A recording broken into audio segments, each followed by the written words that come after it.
Jadi dua ayat tadi coba digandengkan Bapak. 17:36.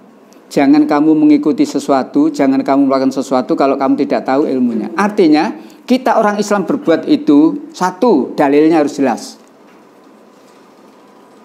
Dalil atau dasar, baik itu Al-Quran atau Al-Hadis, harus jelas. Ya. Nikmatnya Islam di sini kalau kita ibadah, satu, dalilnya jelas. Dua, contohnya jelas. Jadi orang Islam itu kalau akan melakukan ibadah, tidak bingung. Kenapa? Ada contoh. Siapa contoh kita? Rasul. Laqad kana lakum fi Rasulillahi uswatun hasanah. Penjenengan sholat menghadap kemana? Kiblat. Ya, mengapa?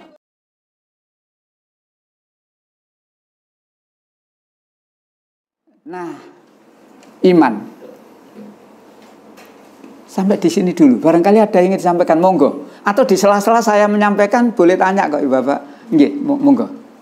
Yang tadi nggak apa-apa ya Pak? Nggih, menapa? Jadi tadi kan disampaikan kalau agama Islam sudah sempurna. Iya. Sempurna.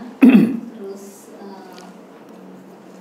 Nabi Muhammad juga, ya kan Nabi Muhammad juga sudah menyampaikan dengan tuntas. Iya. Nah, ini kaitannya dengan bid'ah, Pak. Nah, apakah hal-hal yang di luar itu kalau kita lakukan itu bisa dikategorikan bid'ah? Takutnya kalau bid'ah itu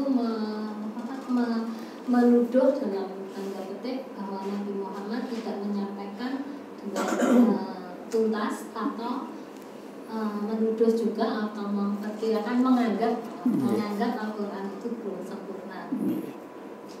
Jadi insya Allah definisi bid'ah itu membuat aturan baru ya dalam urusan ibadah. Ya. Jadi Allah dan Rasulnya tidak mengatur itu, tapi dia membuat aturan sendiri, bid'ah. Cuma kadang-kadang masyarakat bid'ah itu dibagi loro. Ono bid'ah hasanah, padahal sesungguhnya semua bid'ah itu dolalah. Nah, makanya kita kembali pada Al-Quran supaya kita tidak terjebak pada perbuatan bid'ah, menambah-nambah membuat aturan-aturan baru. Satu saja ayatnya diantaranya 17:36 Ibu. Coba itu salah satu ayatnya. Nanti dua ayatnya itu. Surat 17, ya 17:36. Monggo, gilirannya siapa? Ya, wala takfu ma laisa laka bi ilmin. Ya, surat 17 ayat 36. Dan janganlah kamu mengikuti apa yang kamu tidak mempunyai pengetahuan tentangnya. Sesungguhnya pendengaran, penglihatan, dan hati semua itu akan diminta pertanggungjawabannya. Jadi kita umat Islam itu tidak boleh melakukan sesuatu cuma melok, atut grubyuk.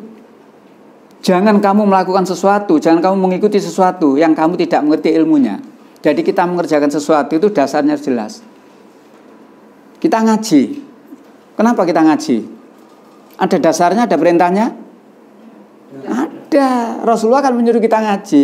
Ya, talabul ilmi, menuntut ilmu. Ya, nah, dasarnya begitu. Jadi balik kepada ayat, jangan kamu mengikuti.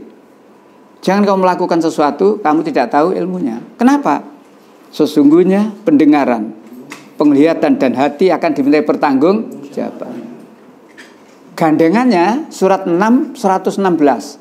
Ini gandengannya 116. Ya, dua ayat itu kita padukan supaya kita kalau akan berbuat, ya, itu dengan pertimbangan yang matang, dalil. Ya, 6 116. Iya, monggo. Jika kamu mengikuti kebanyakan orang di bumi ini, niscaya mereka akan menyesatkanmu dari jalan Allah. Yang mereka ikuti hanya persangkaan belaka, dan mereka hanyalah membuat kebohongan. 3 poin penting di ayat itu. Jika kamu mengikuti kebanyakan orang-orang di muka bumi, biasanya orang-orangnya kan melihat banyaknya lah. Lah wong ngono ya. Lah nek aku gak ngono, kebanyakan. Masalahnya ustadznya Pak. Iya toh Pak. Iya. Karena ustadznya tidak menyampaikan kebenaran itu. Ya, di sini. Sehingga mereka kan melakukan itu karena nggak ada teguran, nggak ada. Dan saya seolah memang dengan berbagai macam alasan, dengan ayat juga, dengan hadis juga, dengan ini katanya ini, nah itu loh. Iya, makanya kasihan gitu kalau umat. Inilah kita sekarang kan banyak orang kendel Bu ya, menyampaikan sesuatu tanpa dalil. Pokoknya nyenengno wong. Kok nek maca iki ping 1000 iso ilang gak iso balik ngono barang Pak. Umpamane ya. Iso ilang gak iso balik. Kita itu seringkali ada gitu-gitu itu. Maca. Jadi dua ayat tadi coba digandengkan Bapak. 17:36. Jangan kamu mengikuti sesuatu, jangan kamu melakukan sesuatu kalau kamu tidak tahu ilmunya. Artinya, kita orang Islam berbuat itu, satu, dalilnya harus jelas. Dalil atau dasar, baik itu Al-Quran atau Al-Hadis, harus jelas. Ya. Nikmatnya Islam di sini kalau kita ibadah, satu, dalilnya jelas. Dua, contohnya jelas.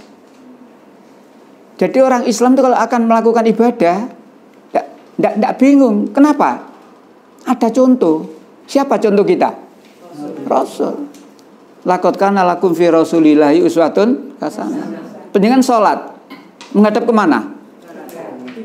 Kiblat. Ya, kan? Mengapa? Kita juga mengeluarkan dalil dari hadis biasanya Pak, yang kita nggak tahu hadisnya banyak banget. Ya. Makanya jadi kita kembalinya ke sana, ya kan?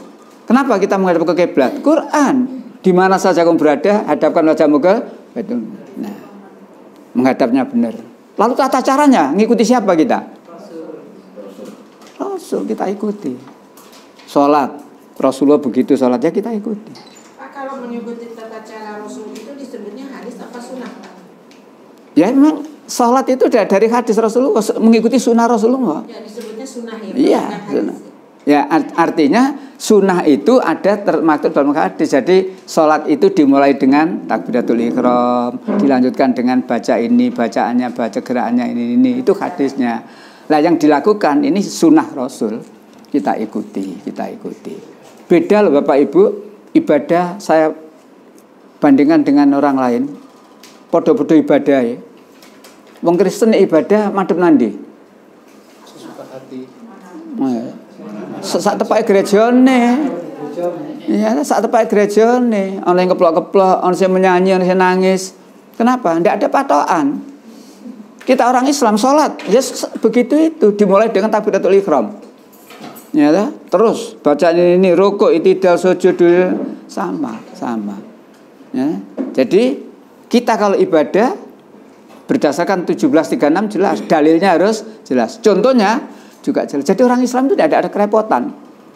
Kalau tadi juga dikaitkan dengan Al-Quran itu sempurna, mengatur semua tata kehidupan.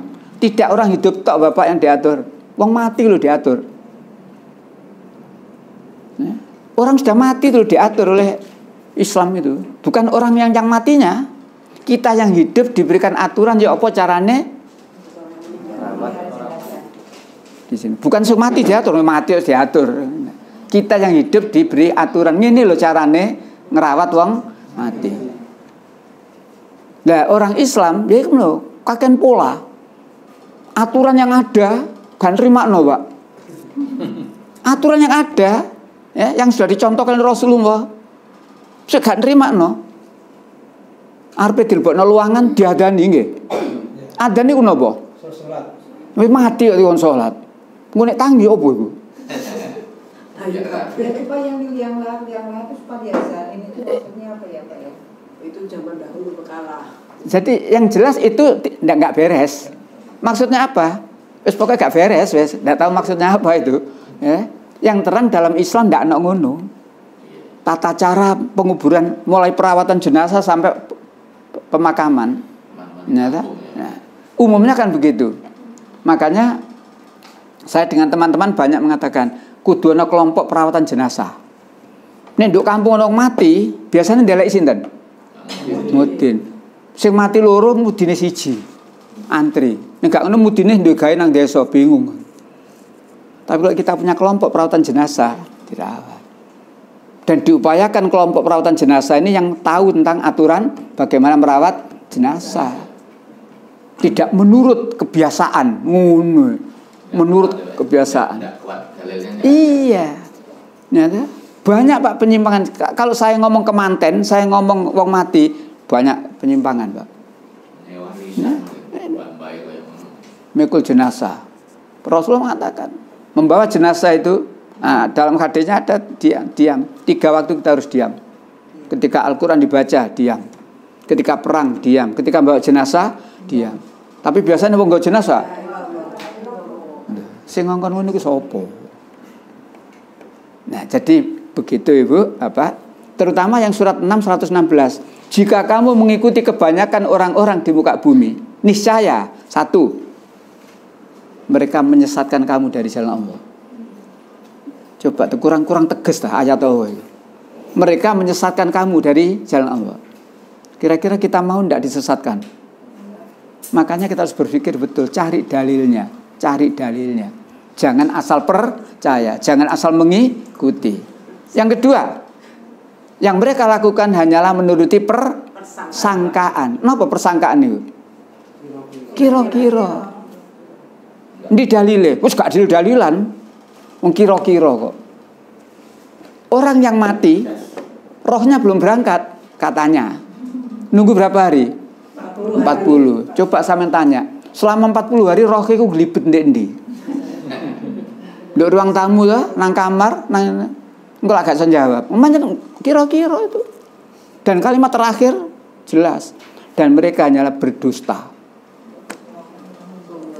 Coba lu ngono iki wong sik nurut. Kenapa atasannya tidak mau menerangkan seperti itu?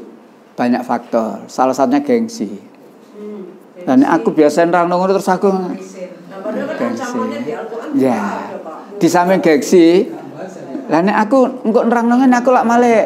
Aku wingi ku pemimpin ngono. Lah nek seperti khataman gitu ya. Ya, itu. Loh, khataman boleh saja baca Al-Qur'an. Enggak dalam rangka untuk haul yang meninggal. Nah, itu. Khataman. Pernah ada haul Nabi Muhammad yang kesekian? Pernah ada haul Abu Bakar, Umar, Utsman? Sing umlah haul apa? Sapa sing ngaran? Oleh karena itu balik Ibu, nyata balik saja kepada apa yang sudah diterangkan oleh Allah dan Rasulnya ya. Dan kadang-kadang kita itu yang malah dituduh, sing larang ngono-ngono iku bid'ah. Gak usah ribut.